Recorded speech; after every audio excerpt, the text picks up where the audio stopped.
One of the surprises to me in the 2022 NFL Draft was how far Kerby Joseph fell. He ended up getting selected 97th overall. I had him as my 47th highest graded prospect, and to be honest, I was probably too low on him. I think he came in and played, showed some real nice, did some real nice things, I thought, for Detroit. Wasn't a perfect rookie year, but I thought he did a lot well. So let's talk about the expectations, maybe why he fell, and maybe why he shouldn't have fallen, and then also what went well for him at the NFL level. Let's just jump into it. So first, let's start off with this. I think this can actually kind of show, oh, this is why he didn't get a ton of hype coming out of college.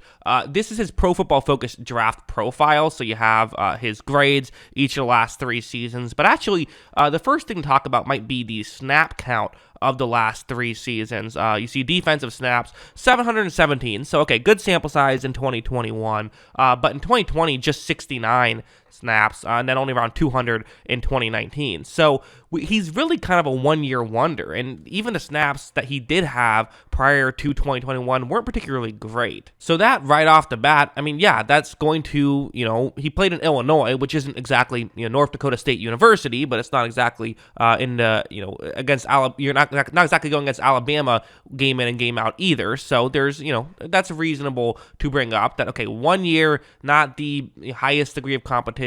What do we really, what can we make of you? And maybe, while yes, there could have been some good things, how much credit do we give someone for that? And again, he played against plenty of good teams in his college career. He played against Penn State, Wisconsin, Iowa, plenty of teams that have NFL caliber players. All I'm just saying is that, it's really just kind of the 1 year thing of, well, it was in his 4th year. He really, his career high was 219 snaps prior to the 4th year, and then it's like, okay, well, you've been in the league, been in college for 4 years now. You just now broke out. That's always concerning as well. But really, I think we maybe could have probably shouldn't have paid as much attention to that, given that what we saw on tape with him. I thought he showed a lot of flashes in college. Like something like this, for example, which, again, showing safety tape from broadcast footage is always going to be a little bit difficult because we just, we have to use the broadcast footage. You don't see the safety on the field right now. Kerby Joseph, we don't see him on the screen, but we will eventually, so just bear with me. As the way this play is going to work, it's going to be a deep route towards the sideline, and since Joseph is the only safety who is deep on this play, it means that, he can't cover the whole field, right? So get towards the sideline. Hopefully you can throw the ball deep enough that you can pick up some yards here. These are ways that big chunk plays can happen. Right when this play begins, we don't get to see the beginning of it, but we do see Joseph come in, meaning, he made a quick read on this to get over to be in position to make a play right here. Of course, then he has to be able to make said play. But not only does he get a hand on it, he gets both hands on it and catches it. He gets the interception right there, which, again, given the fact that it would have been a 4th down, maybe isn't the, I don't know, would they have gone for it there, kicked the field goal? You know what?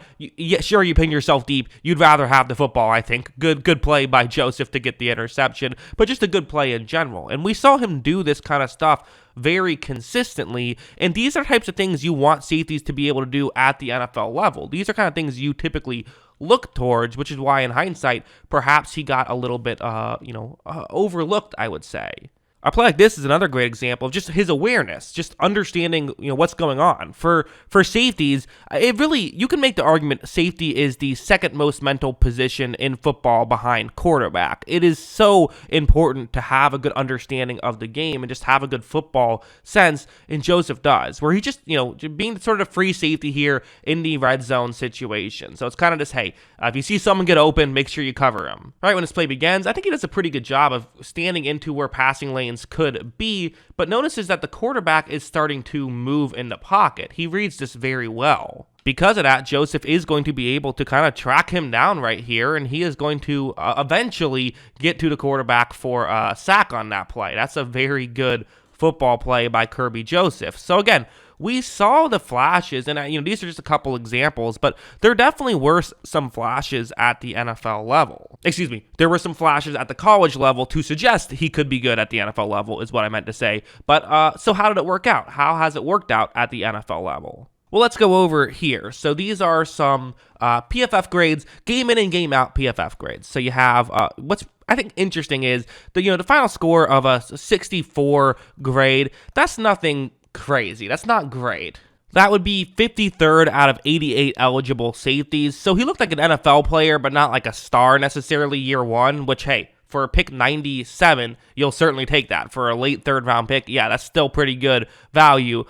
Just as having an NFL starting caliber safety is still pretty good. But you also, I think if you look more into the game in and game out stuff, it's more impressive potentially because you saw some real flashes. The 90 grade in week 9 against Green Bay and the 78 grade against Green Bay, really gave Aaron Rodgers a ton of trouble this season. But you also look at the week 10 matchup of the 28 grade, which was just a disaster. He had that one kind of disaster, and other than that, did not have very many bad games. If you take that one disastrous game in Chicago kind of out of the equation, you're looking at him taking a pretty significant step up. And for a rookie, you expect some lows that maybe will kind of iron out as your career goes along. That's typically how it works. So for Joseph, I could easily see him becoming a better player as his career goes along because of that and just because of what I watched on film.